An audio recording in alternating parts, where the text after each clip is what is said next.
one. Hi there. My name is Dr. Franz. I'm a child and adolescent psychiatrist at the Duke Autism Center, where I lead our dissemination and outreach core, which is part of our Autism Center of Excellence that focuses on autism and ADHD. And I'm here today, which is April 7th, with Dr. Scott Kollins, who'll introduce himself shortly, to highlight 4 simple suggestions along with resources for caregivers of children with autism during the COVID-19 pandemic. Hi, everybody. My name is Scott Kollins, and as Lauren said, I am the director of the Duke ADHD program. I'm a clinical psychologist. Lauren and I work closely together to in the work on the Duke Autism Center of Excellence, which is focusing on understanding the relationship between ADHD and autism. And we wanted to put together a message. We know that there's a lot of information out there for how to manage things. And we've gone through a lot of this information and tried to compile it in one place or several places. So you can take a look either at our websites that you can just Google Duke ADHD program or Duke Center for Autism. You can also look on our Facebook pages and our other social media feeds where we've tried to compile all the various resources that might be helpful for you to manage with your child during this crisis. And what we've also done is to put together, we've tried to summarize what some of these resources are into 4 main areas, like Lauren said. So Lauren, take it away with the first bucket. So our first suggestion is to provide your child with information. It's really better to talk with your child about what's going on rather than try to ignore it or hide it. And we would suggest that you present your child with information about what has changed in a factual manner using a communication style that you know works best for your child.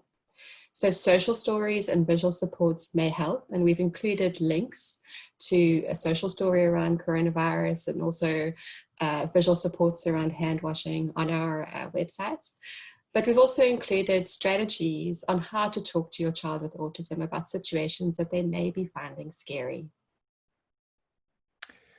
Yeah, and so I'll talk a little bit about providing your child with structure. And I also should say that all the resources that we've compiled, some are a little bit more specific to kids on the autism spectrum, some are more specific to kids with ADHD, and some are just more general for any sorts of kids. So the second sort of general area is to provide some structure for your kids. And this is really important, and it can also be really hard.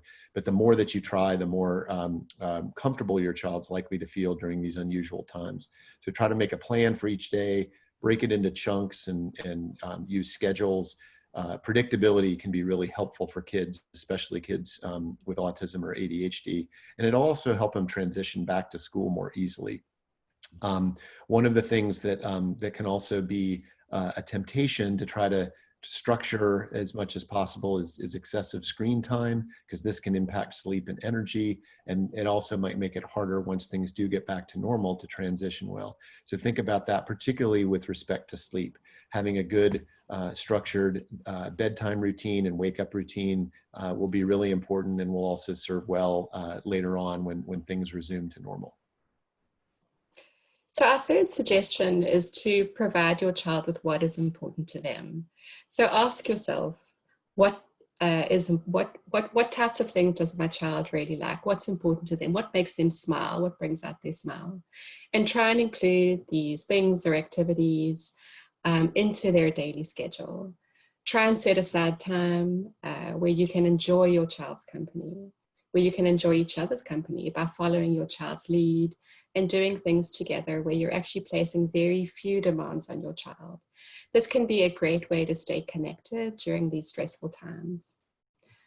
Try and think of other ways to keep your child connected with people who they're close to, but now they're physically distant from, using things like FaceTime or Skype or Zoom, whatever your chosen technology platform for your child to connect with special people who they're distant from.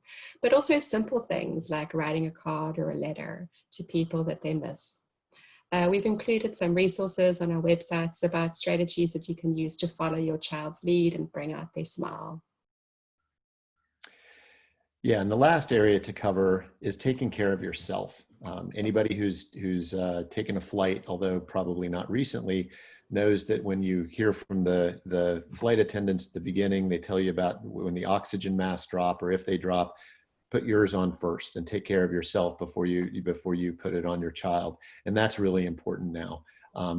You know, everybody is under stress, everybody is doing things and sort of making it up as we go. And it's important to take some time and to allow yourself to take that time, even if it's a couple of minutes.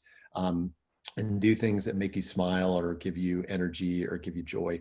Work together with your other family members to schedule breaks and communicate with each other about what your needs might be. And think about even outside the home, what your support network might be, who you can reach out to and keep you going. The resources that we've posted are you know, sort of somewhat general, and it's important to keep in mind that if you do start to feel really overwhelmed, take advantage of your local community, a friend, a family member that doesn't live with you, a church or other organization. And if you really feel like you're overwhelmed, you can also try to find resources to talk to a mental health professional, either by calling 911 or other places in your community. There are additional resources that we highlight on our websites. And one I'd just like to highlight is a local one in North Carolina, the North Carolina Autism Society, that has a specific page that's dedicated to COVID-19, which they're regularly updating. Yeah. So we hope this information is helpful. We know it's a stressful situation for everybody. And as we said, you can look on our websites or our social media platforms. I know Lauren and I are both, you know, we're in this along with everybody else together. We have kids that we're trying the best we can to follow our own advice as we listen here. And stay tuned, because what we'll do is, as the crisis continues, is we'll try to update this. If we find additional resources that we think will be useful, we'll put those out there as well. So hang in there, everybody, and we'll talk to you soon. Bye.